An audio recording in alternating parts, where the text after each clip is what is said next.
Hi everyone, I'm John and today we're going to be talking about fine-tuning a didgeridoo, and I'll be talking about a couple of other things as well alongside it. Mainly I'm going to be concentrating on how the thickness of the wood affects the sound, but also in proportion to the rest of it, the shape, the bore and everything as well. So and how important that is if you're if you become a didge maker, or if you're starting out, or if you've been making a while and you're kind of honing your skill in still, really, as it can take some time to really develop skills as a didge maker, listening and evaluating the sound qualities and everything. So anyway, let's start off. There are different methods to make didgeridoos.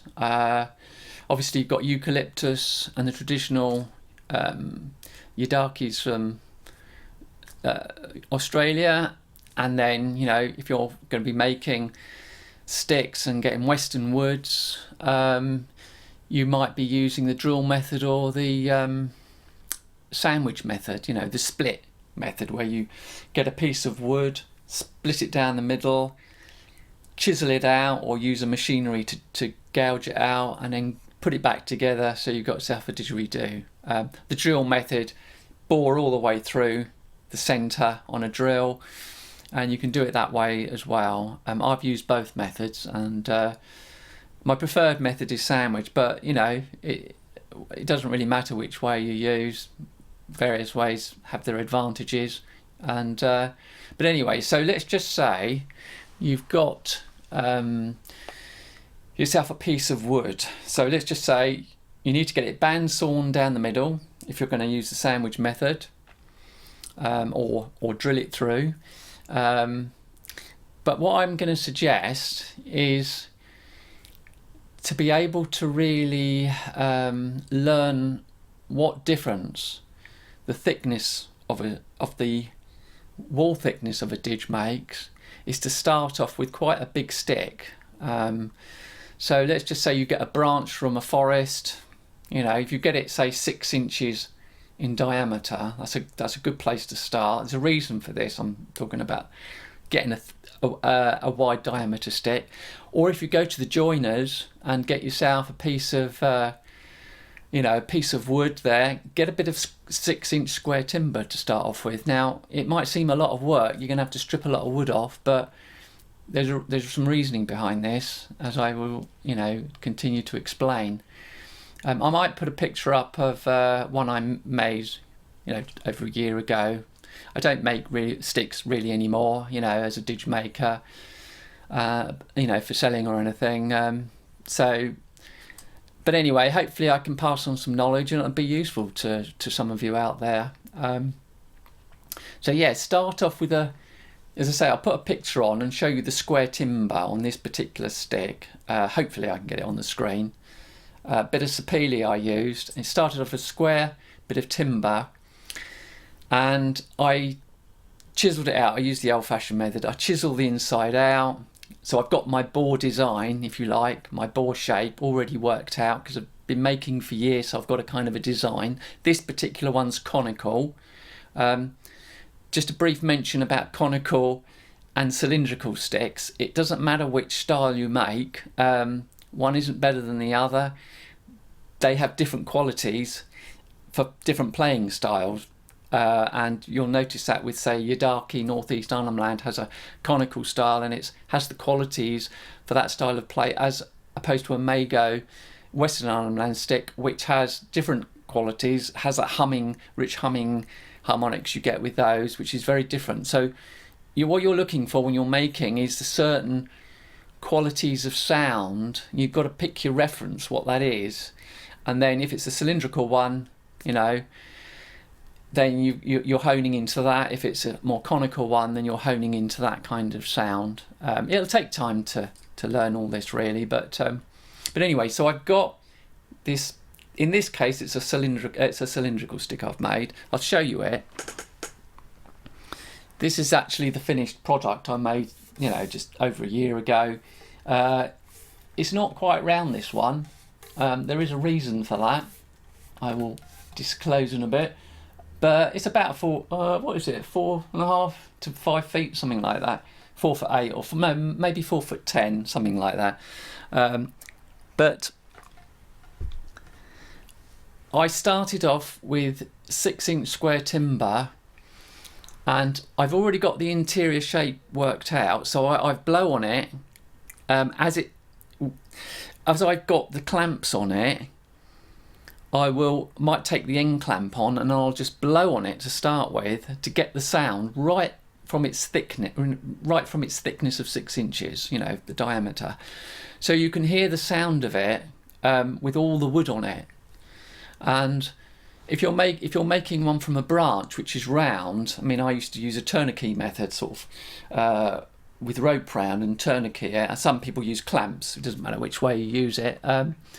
And any method will work fine. And then you can take the end clamp off and then put your mouth to the didge while it's still thick. Don't shave the wood off first, you know, because you can't do what I call fine tuning so easily on it.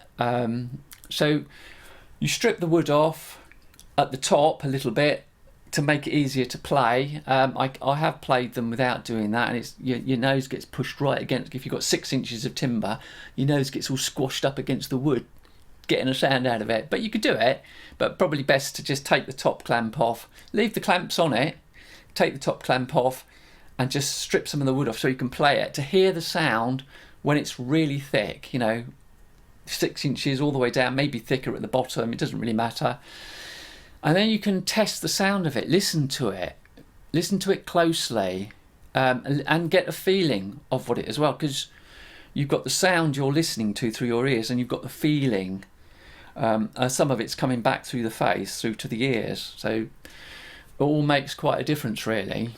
Now, the reason for listening to it and playing it while it's still thick and you haven't shaved any wood off is because you can test it as you shave the wood off and keep testing the sound. You've got to keep testing the sound as you keep shaving the wood off. That's how you can do what I call fine tuning. And I'm not talking about fine tuning as to a key, you know. It can affect the key, but I'm not really referring to that. I'm talking about the sound and resonance of the stick. It changes as you start taking the wood off. So if you play it with all the clamps on, whichever clamps you've got, so you can get a sense of the sound with, you know, with all those on, then take the clamps off, play it again. You know, you may hear a bit of a difference, you may not, but then once you've got the clamps off, you can then start stripping the wood off and keep testing it. So what I tend to do is I will strip the top of the stick off and strip it down to the middle of the stick, so that I'll get this out again. So for example, on this stick, when I started it, you know, 6 inches square at the top, I'd start shaving off wood to about the middle, then I'd play it, and then I might start shaving wood off further down to the end, and then I'd play it, and then I'd shave more wood off down to the middle, and I'd keep repeating this process until eventually I get the sound where I want it to be. Because what happens is, if you don't start with really thick timber and play it, and you carve it down before you split it and chisel it out, you can't test this fine tuning process. So you've got much less wood to test it on, and over time, if you use thick wood and keep carving it down and right down, and you can carve it down to being thinner, you'll learn, you'll hear the difference, and you'll feel the difference as you do it. On each stick you make, you'll get more and more tuned into how much of an effect that has on the stick. So I can't, describe exactly how much you're going to take off, because you're going to have to experiment with that. It really takes some time and many sticks. You need to make a lot of sticks to really get your head, not your head, your ears and your feeling senses on what's happening on the stick when you're shaving wood off. So I say it's fine tuning because by the time you've got the wood shaved off the right amount, the resonance feels right in the wood. You know, when you know, this is didge making with wood, so you can take as much wood off or as little wood off as you like. And when you've got it right and you're playing it, the resonance feels right and feels in balance with the voicing of the stick you've made, because you've got the voicing, you know, you've got the internal bore shape, which makes a considerable difference on the sound. You know, any experienced didge maker knows how much impact the bore shape will have on the sound. So the fine tuning bit, you know, in my experience of making, comes down to then finally shaving the wood off and getting the resonance right, because the more and more wood you take off, the more, what I would say, has this kind of resonant feel to it that you can feel and hear. It changes. And if you go too far, unfortunately, you know, it might not ruin the stick completely, but you get to a point. I've done it on, you know, the old stick, and earlier on when I was making, I haven't made that mistake, you know, and on my last sticks I've made. But if you go too far, it becomes too, you know, resonant sound feel, if you like. It's not holding its sound in properly. So you need to be very careful, and I think if you experiment from really thick stick and you've got the bore done on the inside first, you've got your shaping, then you can test that out, and you'll learn by doing it over time how much of an effect that has. Because if you don't do it and you don't practice that from a large stick, you'll never know. If you've already carved it down, if you've already carved it down on the outside to start with, and you know, you haven't tested it from being really thick, you're never going to know. So it's worth keeping that in mind, and it'll develop your experience, and you'll learn to tune in to the difference and more subtle differences it makes when you get down to a certain point. You know, if you've taken enough wood off, then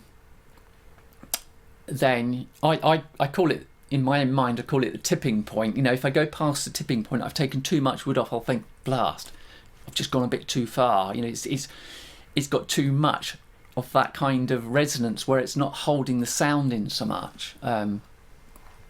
It is interesting because I have contacted a few didge players to see, you know, what methods they, you know, if they use a similar thing to what I've done over the years. And I've got, what have I got? I've got a few players that do use that same kind of method. They hone their sound in, and you know, well-respected didge makers and players. Joe Cordwell, contacted him. He, you know, confirms he does this tuning, and he's got some nice sounding sticks. He's a good player, but good didge maker. You know, I will put links to their sites, and so you can check out, you know, some of their stuff if you want to.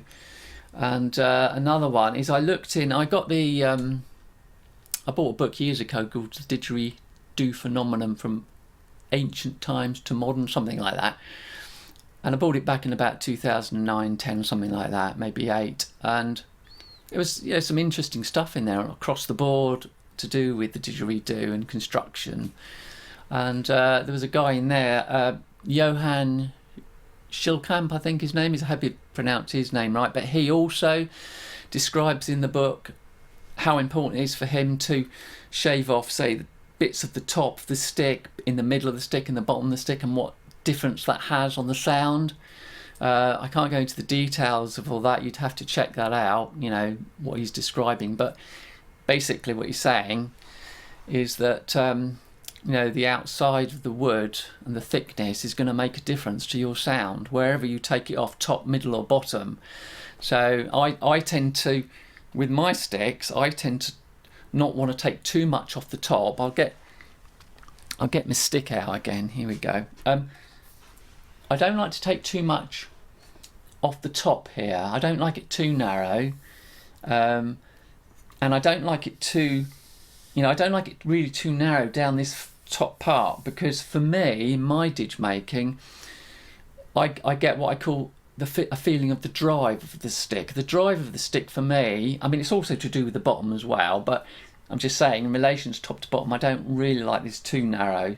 Other makers do make it narrow, and it works well for their own designs. But for my design, I've found that I prefer, or I like the fact that I get this drive feeling, because the more wood there is on there, the more it contains this kind of what I call this driving feeling. If I take too much off the top, I lose that, what I call that feeling of drive. It's a bit like, I can only describe it really like a flywheel on an engine, where the flywheel continues the sort of energy. It continues round, and it's got the weight of it to continue the sound, and it doesn't just suddenly drop off. If that makes any sense. It's, for me in didge making, it's the same kind of thing. It's got this kind of flywheel effect. I can feel the energy in the stick, and it kind of maintains the energy as you're playing. Whereas if I go too thin, I lose it. And for me, in my didge making, this is how I balance my sticks out. And different didge makers are different, so you don't have to do it that way. It's just my method, but it gives you an idea of stripping the wood off will change the sound and feeling of a stick. I'll put that down again now. It will change the sound and feel of the stick, and there are other ways of tuning. Let's just say, for example, that's in the key of F. I tune mine to a Western key only because if I'm playing with musicians, I need it in a key. You don't have to tune it to a key, but there are other ways of getting tuning in terms of key. You can alter the top from the inside, you can alter the bottom from the inside, take wood out.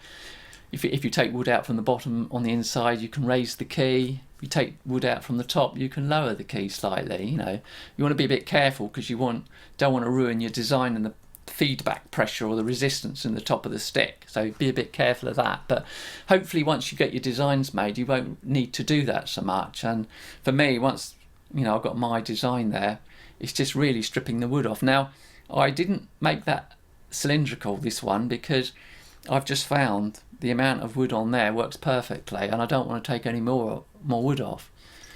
So and I used a silver birch design on that, so because I've lost my designs over the years from moving. I've got about 2 left, I think, plans of didge making I've got. I haven't forgotten it, but the specific details I've lost, so that ended up as from a silver birch design, but it still sounds nice. It's a really good stick. So yeah, when it comes to testing, you're not just using your ears. You listen with your ears. You're also using. You're getting feedback through the mouth and through to the ears. So as a didge maker and a player, you're intimately connected to that didge. So it's not like being a listener. You can't separate yourself from the stick as a player. And as a didge maker, you're constantly testing it. So you're connected to it by the vibrations going through your jaw bones, up through the tiny ear bones, that vibration, and you're feeling it in your body as well. It's a whole lot going on here. So when you're testing the stick and you're testing the resonance, you're also testing it not only by the feedback coming back in your ears from the acoustic environment in your room, because that changes it as well, but you're also getting the feedback through the jaws and into your ears. Now, really important this, because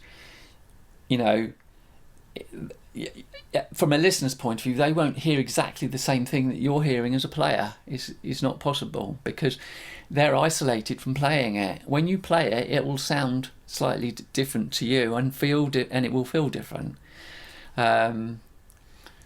So be wary of that. So particularly if you come to sell sticks, certain people will go to a certain didge maker, what they want. They make the custom built stick, and they know how they want their sticks to be made by that particular person. They've got a sense of how they're going to play it in terms of sound, and also how it's going to feel to them. Because the feeling, if you're just listening if you're separating sound from feeling, it's just a sound, it's just a vibration going into your ears.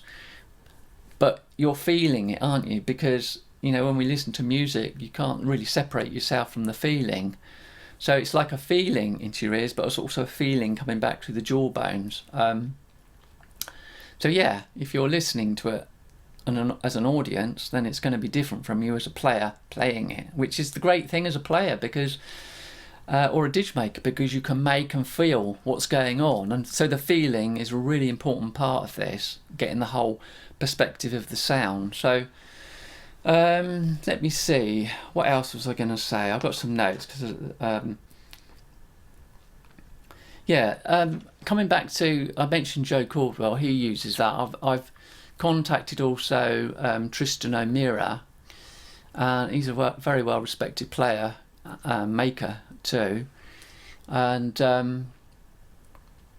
he's he makes some really good sticks, and he also uses the fine tuning method of stripping. He'll strip the wood off and he'll keep stripping it until it's just about right. So really important for a lot of experienced didge makers to get the amount of wood off, to get the sound right, to get the sound quality right. And sound quality, as I said, is your reference really to what you're looking for. But for certain, for didge players, they are looking for certain qualities. For example, the sound of the harmonics, in the didge, the sort of higher frequency element in it, or the lower frequency element in it, and the balance of that sound and the voicing.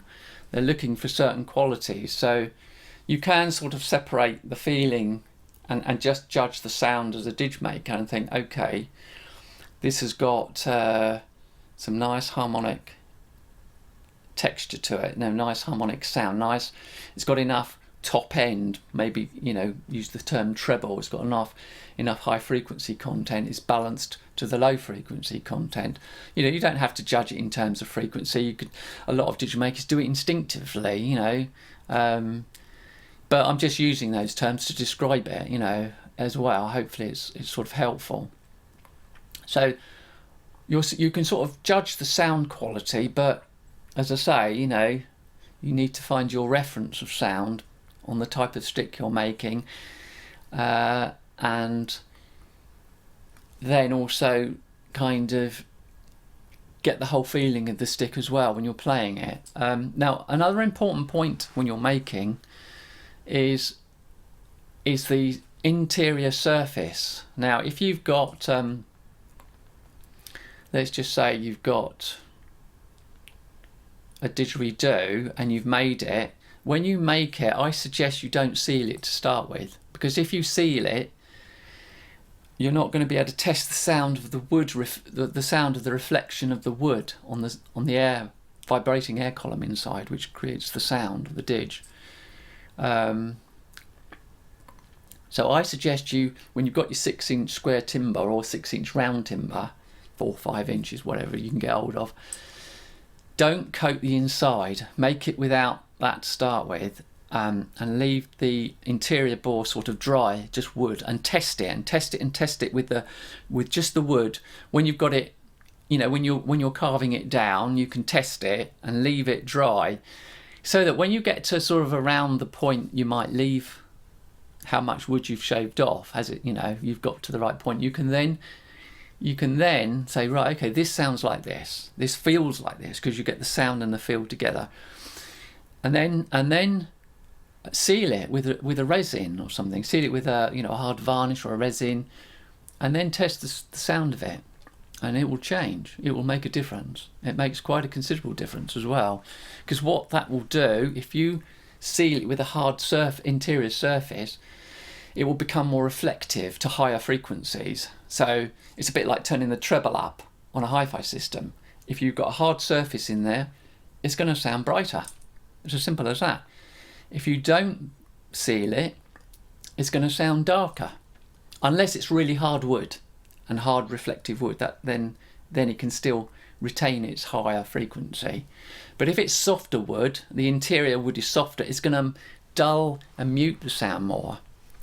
And so, because it's not reflective, but then if you put a reflective coat on it, it will brighten it. So it does have quite a difference on the sound. And if you do use a resin on the inside to seal the bore, varnish or resin coating or whatever you're going to use, a hard shiny surface, or not you can be a matte surface, but whatever you're using, a hard surface, reflective, you know, you need to keep him, it's worth testing either way first, because you might, I've sealed didgeridoos over the years mainly because of practical reasons. You can't really sell sticks to people that's not sealed. You know, a lot of Western wood, it moves too much, it absorbs moisture. So you're looking to really kind of seal it to make it last. You know, it's a practical thing, but it doesn't necessarily mean it's going to sound any better than without any sealer on it, to be honest. Sometimes I prefer sticks without sealer, because when you're playing it, you can feel the depth and you feel something of the wood. Once you put a resin coating on it, you've changed the material, haven't you? It's not a wooden didge anymore completely. I mean, it's still wood. It's still affected by the timber you're using, but it's not pure wood. You know, you've got a coating on there and it's made it brighter. In fact, I did once coat a eucalyptus. I mean, it was quite a nice sound. It wasn't a top of the range stick, but I played it. I really liked it, and it didn't have any. I looked inside, it hasn't got any coating on it, but it was a nice didge to play, and I just thought, I'm going to see if I can improve it. So I coated it. You know, I sealed it with a resin coating, and that proved a point to me. You know, I did it, and I thought, oh dear. It's not as good as it was. I didn't like it as much because it lost something of its depth. It made it just bright, and I couldn't hear that wood. You couldn't hear the wood so much. So it can change it quite a lot by what coating you put on. So I'd say just experiment with and without, so that you can tell the difference.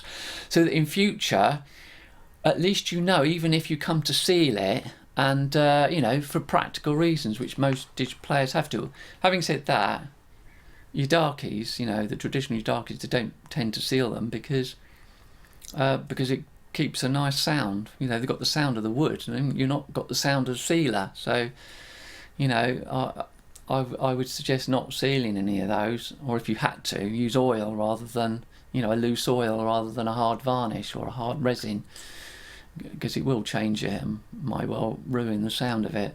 So that's that on coating. So to do with fine tuning, there we go. There's another element of the fine tuning, and when it comes to, I will put a link to Tristan O'Meara. He's got a video, a really interesting, a little story about him, his didge making, is a YouTube vid. I'll put a link to in the YouTube description. So any players I'll put a link to, you know, any makers, and you know, I'll put a link to either their website or YouTube video or whatever.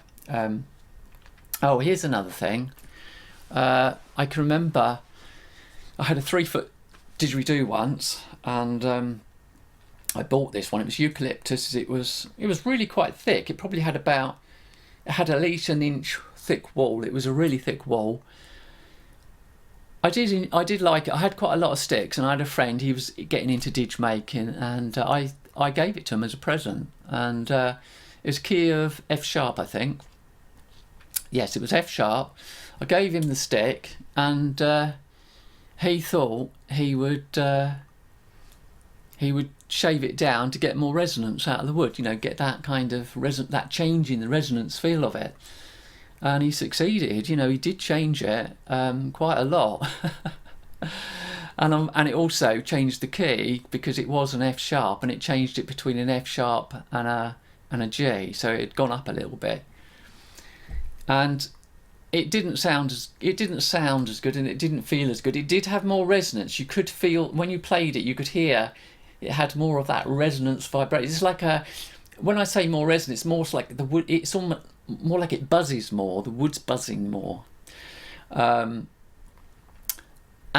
he actually handed it back to me because he ruined the sound of it, to be honest. And you know, when he handed it back to me, I didn't really like it very much. And anyway, that one got slung because it just lost its sound what happened was, as he'd shaved the wood off, although he increased this kind of resonant buzzing feel, it lost its it lost its ability to keep its sound in, and its harmonics were snappier. When I'm talking about harmonics, I'm talking about multiphonics here at the moment. It does change the harmonics as well, in how you can hear them, but I'm talking about multiphonics. So when I played multiphonics, where you're singing down the stick, and getting that mixture of resonant tone with singing sound at the same time, it changed it, and it ruined it, to be honest with you. It couldn't hold the sound in anymore. And talking about holding sound in, before I did this video, I thought I want to have a chat with Jesse Lethbridge.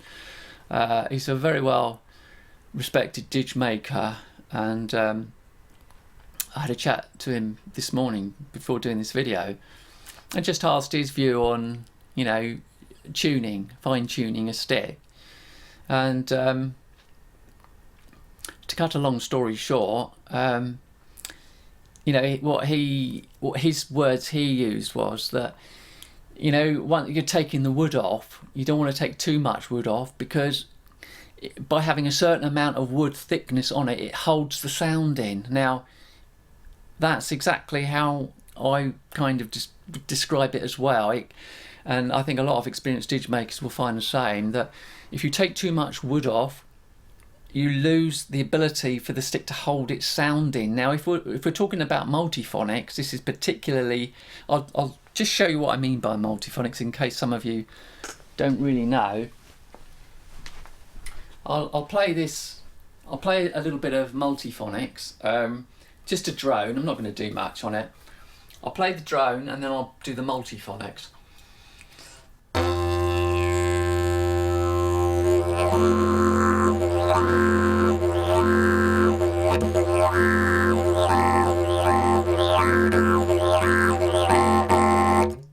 Right, the multiphonics is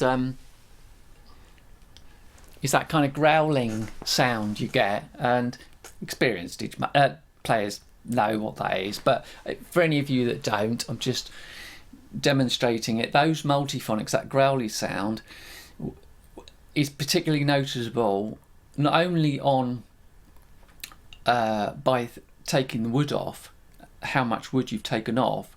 For example, the more and more wood you take off, the more those harmonics become less, what I call less snappy, less sharp, less, almost sounds like you're losing a bit of top end frequency. It's becoming darker, the stick. You're losing that top end snap of the harmonics. You're losing a little bit of the treble sound. It's the snappiness of the harmonics you're losing, and the crispness of it can start to go the more and more wood you take off. I've also found that with different woods, with the same bore shape, and different woods you will be more or less hold the sound in more or less. Say for example, Sapele holds the sound in quite well. It's got quite good density of wood. It's quite hard. Without a coating as well on the inside, it holds the sound in quite well. But I'll still make it to a certain thickness, so that it holds the sound just about right, and I get the resonance feel just right. But if I'm using something like sycamore, which has less density than this, or a less density piece of sycamore, maybe even silver birch, I might keep the walls thicker, so I can hold the sound in more. And the only way you're going to know about this is to experiment, make, and keep changing the thickness of the wood. And what I suggest, if you you can test this out by the drill method as well, because if you've got different materials and you use a drill method, you've got exactly the same bore. It's almost like being machined. You can test it if you want to, but through my experience over the years, doing it the drill method or the non-drill method with similar shape bores, you can hear the difference, how much the wood will hold in. So yeah, that's quite important. The wood thickness is really quite important for me in wood tuning the wood. And also, with the traditional Yidaki makers, I've seen Larry Guruwui online, describing how the fact that as he takes the wood off, it has an impact on the sound, how important that is. So and Jesse Lethbridge, I'll put a link to his site. He's worth checking out. Because he makes didgeridoos, yidaki, and he's been accepted into the Guru Iwi family, and he said to me today, how that's deepened his knowledge of culture, and everything really, and his didge making and yidaki making, and there's a lot, for him, tuning a didge is much more than just shaving the wood off the outside or getting the bore right. For him, and in connection with the traditional peoples who make the sticks, there's a connection to the way the stick comes from the earth, the way they choose the logs. There's a lot going on in what makes them decide on the sound characteristics the stick's going to have. And so fine tuning to him is obviously keeping in perspective the whole of that, and the whole of that tuning, to do with the whole of the clan and everything, and in respect to what kind of stick he's ending up with, and if he's selling sticks, to people wanting to buy, then he's making that for them, and using his fine tuning and voicing, he's creating a stick and creating the voicing of the stick. He's got all that sort of sorted out, and then he's fine tuning it and taking the wood off to sort of finish it off really. So I'm just really trying to just put in perspective how different didge makers, how they need to get the right amount of wood off the outside, because this really was the main thing of this video, is to just talking about making sure you can practice from a thick stick to a thin and carve it down, so you can test over a period of time, over a period of months, years, in years to come, when you've made a lot of sticks, you'll hone your skill in, and as human beings, we've got a great ability to be sensitive to the feedback of not just the air pressure on our lips vibrating the stick, because basically that's what's happening. The stick's vibrating, the air column inside's vibrating, the wood is vibrating. If you put your hands on the stick, you'll feel it vibrate. It's all about vibration at the end of the day, and all the harmonics, all the higher frequencies, that's just vibration too, just higher rate of vibration. So it's a fascinating thing. Anything else? Yeah, so to wrap up, I think that it's worth anyone starting out, or anyone who's been doing it for a while, it's worth that starting with a big stick and then playing it as you're taking the wood off, learning to see how much difference that makes as a fine-tuning method, assuming you've kind of got, you're going to have to learn how to do the shape and bore first, get those things right first. So this is kind of like, you can work this along with learning how to create the right shapes and bore sizes, and you can sort of do this along with it, just to give you something additional if you hadn't thought about it. And as conscious human beings, we have an enormous ability to be sensitive to what's coming into our ears, what's coming into our jaw, what we're feeling in our body from it, because you don't, the sound in the room is also coming back into your body. You can feel everything. It's a complete system we're looking at here. And so, it's interesting and fascinating to explore, and just need to explore and experiment as much as possible, because, even if you get designs, I could give you designs of a stick, I haven't got many left, but I kind of know, how I've made mistakes in the past, so I haven't forgotten it. I could give you designs, and you can make them and think, oh right, I've got a really good design, but you've got to make them and make different designs, and don't be hesitant about making a design that's not what you might call an orthodox standard design. I've got two sticks here, one more cylindrical, one more conical, and yet you can make a stick that's like large bit at the top coming in at the middle and then going tapering out slowly and not going out very far. It's an odd shaped stick, but the reason I mention that is because one of my first albums, my first recordings, is done on one of those odd shaped sticks that you would think, oh, that shouldn't sound that good or feel that good, but it did. It was an amazing sounding stick, and it's key of B actually. And I got another stick that I made. It's key of F with laburnum wood, and again that came out at the top, went in there, and it only came out sort of tapered slightly out, so it was larger, had a bigger bit at the top here, and had a fantastic sound to it. So don't think I've got to make them in a certain way or a certain shape. And the advantage of this particular type of stick is it gives you a good voice box. You know, you're going to have lower pressure at the top. You know, the resistance of air is not going to be like a tight conical bore. It's completely different. But what you get is like a really nice voice box, and it's a really interesting sound. So I would, you know, maybe try and experiment with shapes like that too. It's really well worth it. I think that's probably about enough now. I don't want to carry on anymore. I think that's probably covered enough. Can't think of anything else. No, so just to round up, keep in mind, once you've got your shape, the fine tuning, taking the wood, has to be in proportion with all the other sound, all the voicing you've got with the stick on the inside. And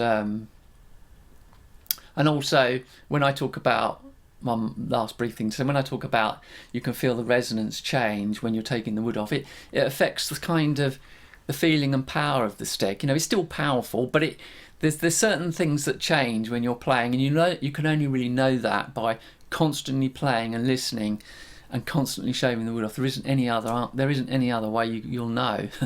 So it's experimental. So anyway, I hope this is of some value to people that will start making sticks or have been making sticks, and maybe incorporate it into your making process, an experimental process, because that's what it is at the end of the day. And just like to say good luck with your future ventures of didge making. That's it from me.